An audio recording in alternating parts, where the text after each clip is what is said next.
Hi, this is Taryn Lupo, and welcome back to Pirates of Savannah Audio Book, Chapter 23. We are almost there. How will it all end? Check out lupoliink.com and help support me by buying one of my products. Thanks. Chapter 23 Checkmate. We need to find safe harbor and hide for a bit while we fit our new ship. Do you have any ideas where we could go that is unwatched? April queried. Sam spoke up. Captain, I would suggest that Spanish chain of islands around the tip of Florida. The locals call it Cayo Hueso. Audrey added, Yes, that literally means bone key because the island is littered with unburied human skeletons. Because of this dark nature, I have heard that some sailors leave the word bone out of the title, simply calling the islands the Keys. If you ask me, I have a theory about the culture that left all those bodies. What I think... April cut her off. If you want us to shelter there, you best not tell me any more about the dark energy of a dead culture that inhabits them. Sam, take us to the Key Islands right away. The Vendetta sailed to the island chain without incident, and then began its overhaul and refitting. April was very particular about what she liked, and she started to modify the ship for extra speed. 2 weeks had passed when a noise interrupted the work. The sounds of screams vibrated through the decking. Marion was not having a fast and easy delivery. Miss Bias threw open the door and yelled, I need more water, quickly. The dumbfounded group of men tripped over themselves, scrambling up the stairs. The midwife laughed at their awkward scramble, and then got back to work. Margie waited outside the door, ready to shuttle in water. Miss Bias had delivered many babies, and she knew how dangerous birth could be. Marion also knew the grim reality, too. The longer and the more difficult the delivery, the less the chances the baby and she would survive. Many anxious hours passed until a baby's cries filled the air. As the strength of the newborn increased, the mother's strength decreased. The baby boy was placed in his mother's arms as Miss Bias tried in vain to stop the massive blood loss oozing from her. Marion smiled as she stared down onto her new life. Look how much he looks like Archibald. That will be his name. She held her baby in her arms, smiling as her life bled out from her. Heather was yelling at Miss Bias to save her, but the uterine bleeding could not be stopped. The crowd of women cried as Marion passed on. Heather picked up the tiny Archibald and held him while he was cleaned and dried off. Each person said a prayer to whomever they prayed to, so as to protect the baby Archibald from the island's dark energy they feared cursed Marion. The crew did a traditional Scottish burial that mirrored her husband's. Her bones would at least be buried on the Keybone Island, so as not to join the rest of the skeletons scattered above ground. After Marion's funeral, the group reminisced about her courage and her kindness. William threw her a traditional Scottish funeral party, and the dancing ensued. 2 more weeks had passed, and life on the ship had returned to routine. They enjoyed exploring all the different islands of the Keys while they foraged for supplies. Audrey Scott was bursting with excitement as she spent hours doing her own research at every spot they stopped at. A group of children prodded Margie into approaching April and asking her a question. Captain, you know All Hallows Eve is approaching, and the children want to know if we'll be participating. A cold wind blew in as the mood on the deck darkened. April turned to the kids hiding behind Margie's leg and spoke to them directly. I celebrate Samhain, not All Hallows Eve. Do you children know what that is? The little ones shook their heads no. The year is divided into 2 parts, a light half and a dark half. On October 31st, the light half gets overtaken by the dark half. On that night, time and space become muddied, and the veil between life and death is at its thinnest. The living world and the dead world can mix together. It is rumored that the elders could do sacred rituals to make people swap worlds. The living would be transported and lost in the world of the dead, whereas the dead would come back and walk in the world of the living. You need to be extra careful you do not accidentally invite a dead spirit onto our ship. William interrupted and took his turn scaring the children. To us Scots, that night's very frightening. Bogies and bogeymen come from the ghost world and will hide under your bed or tap on your window. On that night, you must never cross a gate, stile, or fence, because the bogeyman are always hiding on the other side waiting for you. Sam cut in to keep April and William from continuing to terrify the children. Why don't you just celebrate a nice Christian's holiday and go souling on November 2nd for All Souls Day? Patrick questioned. I never understood what knocking on strangers' doors and begging them for soul cakes had to do with heaven. Well, us Catholics can get stuck in a place called purgatory. It's an empty holding land between hell and heaven.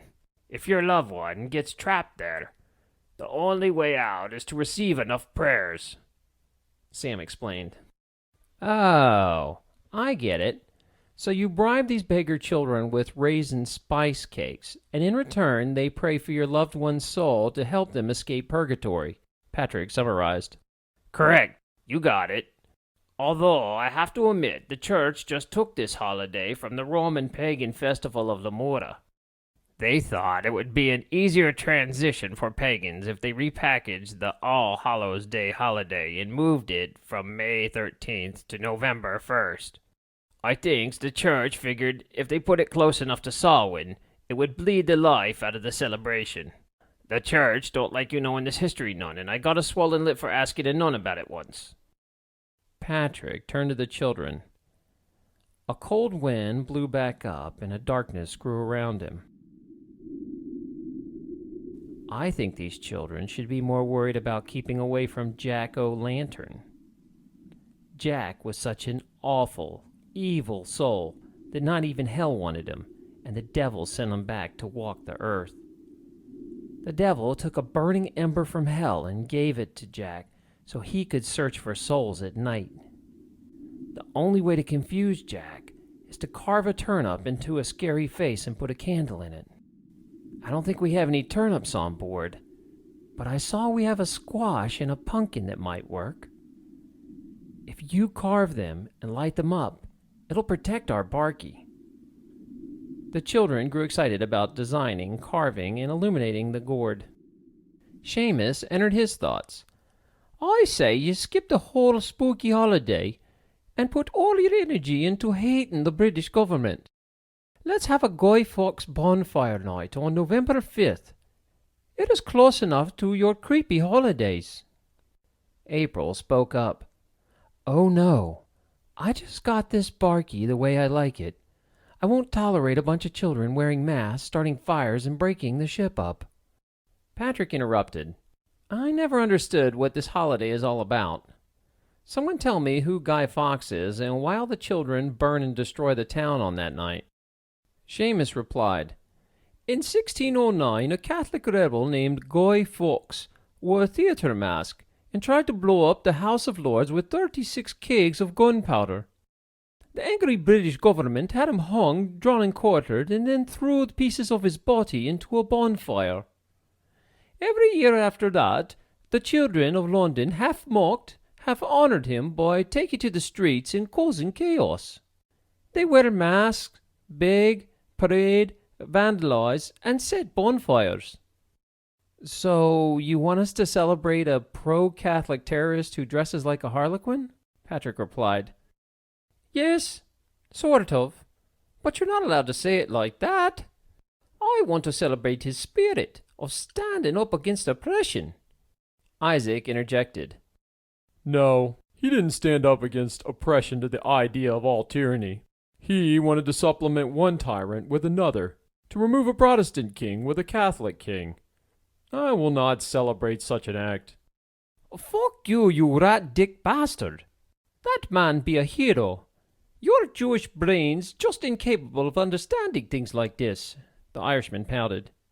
April stepped in front of the children and delivered her decision. Keeping with the spirit of this ship, you children can celebrate anything you want as long as it does not harm someone's liberty or their possessions. Enjoy yourselves. The group continued debating over Guy Fawkes, while the children ran off to find the pumpkin. Sam Scurvy could barely steer Archibald's vendetta straight because he was so distracted. Mariana, Prudence, and Heather looked lovely in the afternoon light as they passed the newborn back and forth. After a while, they handed Archibald back to Margie for feeding.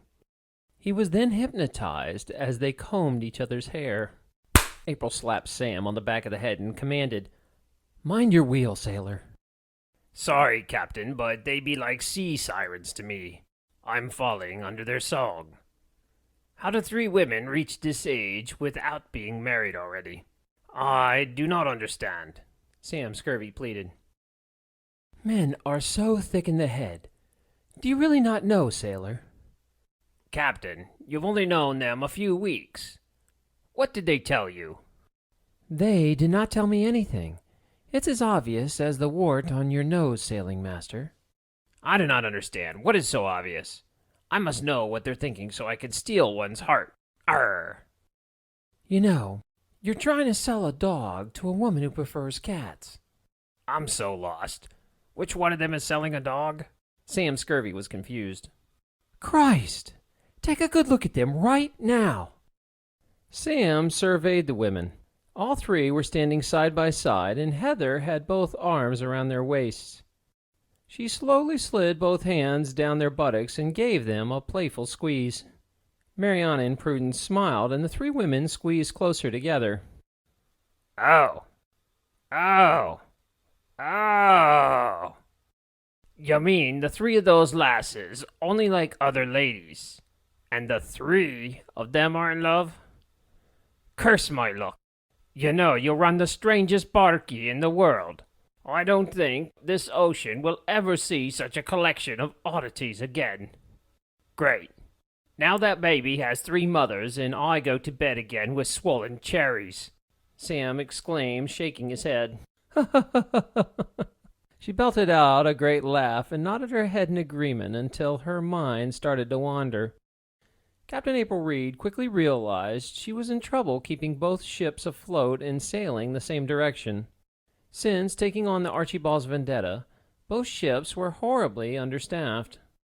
The crew was exhausted from working double shifts for a week, and she knew she had to find some extra hands. Not just any hands would do, though. She only wanted a crew that would live under her philosophy of liberty.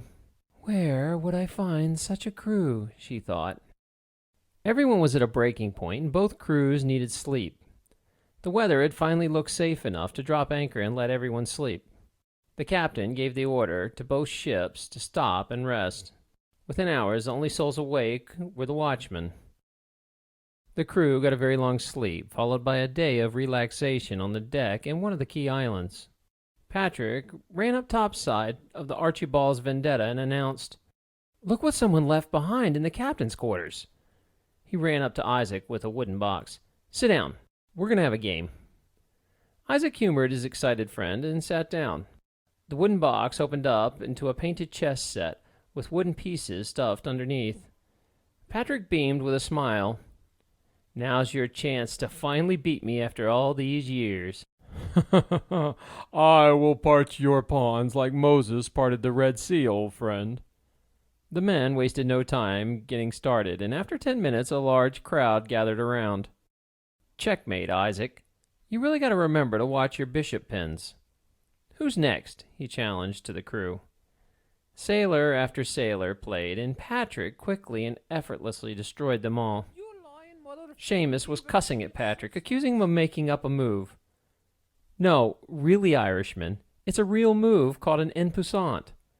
If you move your pawn to the 4th rank in one move, and my pawn is 1 file over and also on the 4th rank, I can slide behind your pawn on the 3rd rank on your file and capture it," the scarred-faced man explained. Seamus knocked the board over and stomped off mumbling. April finally sat down and questioned, "I never did understand this game. Can you explain it to me?" Chess is a war, and each side is equally matched. The game is over when you capture the king. He picked up the king and handed it to her. But the funny thing is, your king is the weakest piece. She smiled and asked the question she already knew the answer to. Then what piece is the strongest? Her husband smirked back at her. That would be the queen, my love.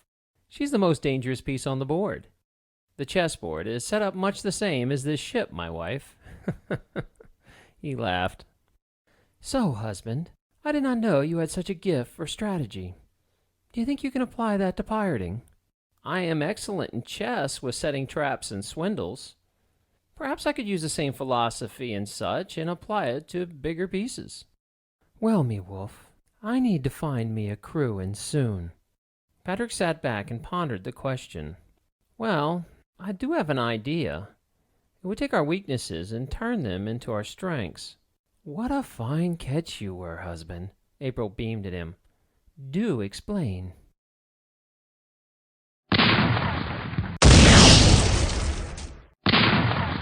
The concussions of the cannon's firing vibrated through the Robin's deck. Hurry up and raise that English jack. Make sure they can see that we are fellow countrymen. Garland, throw some more sand down so we don't slip in all this blood on the deck. April shouted orders over the ruckus of the battle. The large Spanish vessel bared its cannons down on the Robin. A large gray cloud hung between the two ships. Orders were shouted over the noise. We have to head to that British slave ship. Sail us right up to her broadside. The Robin swung her bow around and went full sail toward the English slave ship. The large Spanish pursuing vessel continued its merciless assault by cannon.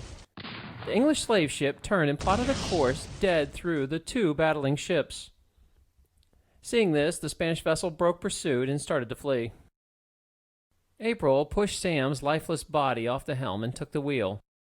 She was closing too fast and ordered the wind be let out of her sails. She looked across the deck and sadly spied Isaac and Patrick's bodies, also in a motionless blood heap. The English slave vessel was now in shouting range. The horses and children were covered with copious amounts of crimson and ran to the rail. Please help us! Please help us! Spanish privateers murdered me husband! A skinny woman named Carla shouted. A cackle of women joined in and yelled at the vessel to stop. The slave ship captain surveyed the Robin's bloody deck. He snapped shut his spyglass and ordered the crew to stop and help the women. In under a minute, grappling hooks tied the ships together, and they dropped a gangplank between them. The hysterical women stormed across the wooden bridge and poured onto the deck. They threw their arms around the English sailors. Thank you for saving us, Miss Blythe said as she kissed a man on the cheek. The scullery wench Teresa shouted something in Greek or Italian and flung herself into the arms of a surprised officer. April ran over to the captain and hugged the man. Thank you. They killed my husband. A crooked smile came over the slave captain. So you lasses be all alone? Hey, lads, these women be sailing all alone now. Let's go over and examine their ship to see if we can help. His mind was already plotting. He flung the grieving woman to the deck. Fuck it. Lass, I'm going to help myself to your ship, and then I'm going to help myself to you. Crew, take their vessel. Belay that order, April yelled as she slid her knife up to the captain's testicles. The women who were just hugging the crew pulled their hidden knives and held them to their rescuers' throats. Nobody has to die. Just do what we say and we'll let you sail away. April pressed the knife up hard against her captor's crotch as she stood back up. Stand down, lads. Do what she commands, the captain shouted in a panic. April let out a belting, high-pitched whistle, and the deck of the Robin started to stir. The bloody men rose from the dead and stormed the gangplank with pistols drawn and cutlass in hand. The sight of the walking dead storming their deck terrified the slave ship crew. Patrick had 4 flintlocks tied around his neck and hung down his chest. Isaac armed himself with a short blunderbuss jam-packed with pig shot. Wooden bandoliers filled with pre-made wads of shot and powder hung across him, shoulder to waist. The men trained their guns on the rest of the slave ship's crew. April shouted more orders. Isaac, Take Sam and 15 men and clear the cannons below deck." "Aye, Captain." the hulking man said as he began to gather his own war party. Both ships shook as a hole opened on the side of the Robin. Smoke and shivers from the hull hung in the air. "Isaac, stop those cannons now!" the captain ordered. Isaac's party stormed down the stairs as screams of agony came from the hole in the Robin. When the men found the cannons, they noticed 3 men desperately loading another shot. Isaac's party quickly overwhelmed the slavers and subdued them. "Men, search well and make sure there are no other souls manning a cannon." By the time anyone noticed, it was too late. The large Spanish vessel took advantage of the situation and approached with their cannons trained on them. As they got broadside with the slave ship, they pulled their Spanish jack down. Mariana's father yelled from the deck of Archibald's Vendetta, "We heard the cannon fire. We have you covered." Some loud Scottish cursing could also be heard from a man in a kilt. Now that the ruse was over, the Vendetta loaded their cannons with balls and not just powder charges. Isaac dragged the 3 gunners to the deck and returned topside.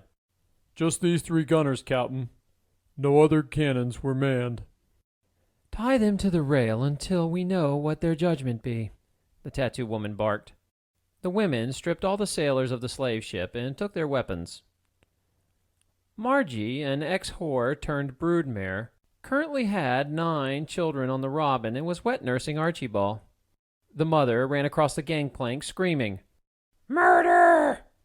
Her dress was so soaked with blood, it was dripping a trail behind her as she ran. She was crying so loudly, April could barely understand what she was saying through the sobbing. "Did you say the cannon shot killed 3 of your children below deck?" She hugged the bawling Margie. "Come with me," the captain mumbled stoically. Captain Reed stood over the 3 men and demanded, "Which one of you gave the order to open fire on a vessel of women and children?" 2 of the frightened sailors both yelled, He did," as they pointed their heads to the man in the middle. "I ordered the cannon to be fired, and I wish I had time for another shot at you pirates," the slaver in the middle arrogantly exclaimed. Margie screamed and snatched Isaac's blunderbuss out of his hands. Before anyone could stop her, she held a firelock to his face and pulled the trigger. The large mouth of the gun erupted in a huge cloud of gray. When the smoke cleared, it revealed a headless body. "Fuck me! Crazy bitch blew his face right off!" One of the other 2 men yelled as the third pissed his pantaloons. Wait! One of the restrained men begged. "I was just following orders. I'm a good man. I'm innocent." "Innocent? You piece of dog shit! You loaded the cannon that killed me 3 wonderful children. You think you're not responsible if you just load the weapon and pack the powder? You should have had the courage not to follow an evil order. Good men following evil orders is still evil, you son of a whore." Margie yelled. She grabbed 2 pistols from April's belt and unloaded them into the man's eyes. The bullets pierced on both sides, and brain matter splattered back out the gaping eye sockets. The remaining man wept out loud. "Please, show mercy. I should have had the courage to say no to the master gunner, but I didn't. I'm a coward. Please don't kill me." April stepped in front of Margie as she pulled her knife to kill the remaining assailant. "These were your children, and by right, these men's lives are yours to take. But consider mercy and a less hasty decision. Instead, seek for restitution to your family. It might feel good to kill this man, but it does not help you raise and feed the rest of your children. Consider, instead, restitution. This man will work and serve your family until you feel you have been made whole, which might never happen. We'll make this man work to replace the labors and profits your children would have contributed to your family."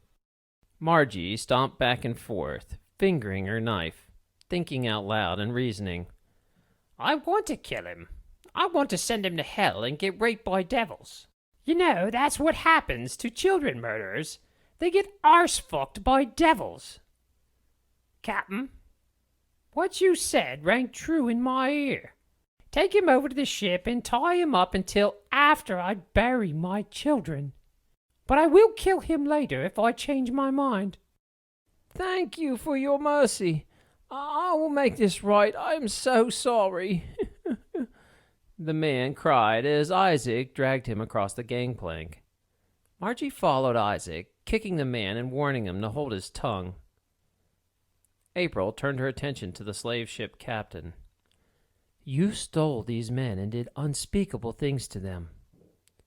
We are here to free them, and if you behave, you can take your ship and sail off when we be done. Do you understand? The terrified captain nodded his head in understanding. The tattooed woman ordered Teresa, Go fetch Mingo. He is an African man with tribal scars all over his face. The Greek or Italian brown-haired woman nodded and ran to retrieve Mingo, returning with him in short time. Audrey cut in. Mingo speaks almost every African dialect and has been teaching me. He's definitely the best choice, Captain. A tall black man stood in front of the captain and asked, What you have me do? I want you to translate my message and make these slaves understand. Okay, open the hatch to the cargo bay. Mr. Michael and Mr. James flung the hatch door open and vomited on each other. The putrid smell overtook the lovers before they could get away from the hatch. Even Seamus, with his disgusting odor, was repulsed. Screams and yells erupted from the hole. Mingo, would you shout this down into the hold? April asked. We're here to rescue you. Please do not attack us. You are safe.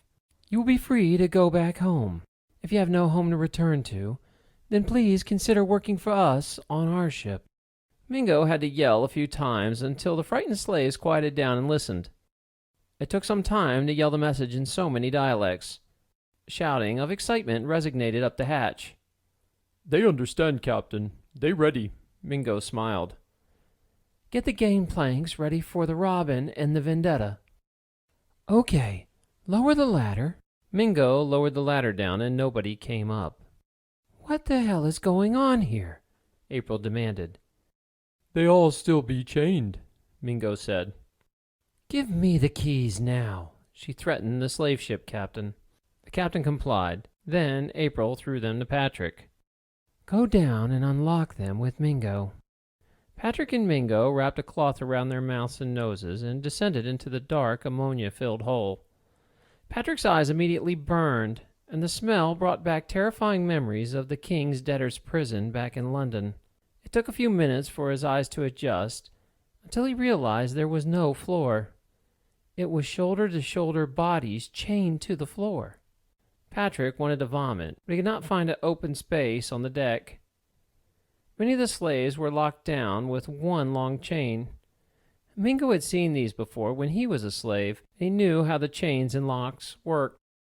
Slaves screamed and begged to be released first. Mingo carefully stepped over the bodies and unlocked the chain.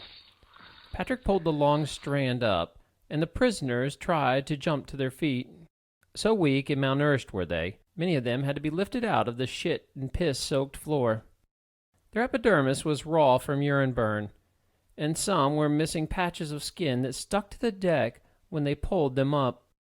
Mingo and Patrick slowly helped them up the ladder one by one, while Seamus and Sam helped from the topside. The Robin's crew expected to see elated throngs of slaves pouring out the hatch in excitement. Instead, they saw a sad and depressing sight of men, women, and children, too weak to walk. Sam Scurvy helped a man take very painful steps up the gangplank. He sympathized with his scurvy pain. He remembered his long walk to the Robin all those years ago. The process took hours, and April was growing irate from watching this parade of skeletons slowly board her ships. Patrick reported back to April. I would say there's about 130 we saved, Captain. They're all aboard, and they're ready to depart, but there are about 15 dead bodies that had been chained to the live ones. I also saw some of the mothers refuse to leave the bodies of their dead children, and they carried their corpses to the Vendetta. Anger came across April's face. Husband, Throw these prisoners in the same hold they made their slaves live in." The Robin's crew started forcing the prisoners down the hatch. I thought you said we could sail away and you would leave us in peace, The ship captain yelled. "I changed my mind after seeing what you did to these poor souls. I will leave you with your lives, but I'm going to give your ships to these slaves for restitution. Because of your crimes against them, you owe them much more than the price of this ship. Count your blessings I do not let them press you into being their slaves. Now climb down in the hold with all those rotting bodies you killed." April commanded and trained a flintlock on the man. Mr. James and Mr. Michael battened down the cargo hatch after the prisoners were loaded. "You should chain them to the shite-covered floor like they done to those Africans," Seamus snapped. "I want guards on the hatches. Audrey, where's an island we can maroon these men at that is isolated?" The tattoo woman questioned. There's an island close to Charlestown that would work. I'll show Sam where it is on the chart. Let us dump these slavers and clean up and feed these poor souls. Nina and Teresa, you are in charge of nursing them back to full strength. Find Rose. She speaks many African dialects and should come in useful." April walked up to her husband. "I think they'll make a fine crew. Who better to embrace the ideas of liberty than a group of former slaves?" She reached out and handed him the wooden king from the chess set. She smiled at him and announced, "I rather like this game called chess. I think I'm supposed to say checkmate now." The crews of 3 ships watched as the crew of the slave ship swam to the shore. April showed mercy by giving them some barrels of fresh water until they collected their own rainwater. She also sent them off with some fishing hooks, bait, and a few knives. "Muster all 3 crews and the ex-slaves as well," April commanded her husband. She had decided she would train Patrick as her quartermaster, and even made up a title position she bestowed on him called Master Strategist. It took some time to bind the 3 ships together so all ears could hear. Mingo and the whore Rose would translate the captain's words to the freed men. The boatswain whistle blew, and the crew started to settle down. All quiet down. Admiral Reed wishes to address her crew, Patrick barked out. "Admiral," she whispered to her husband. "I know.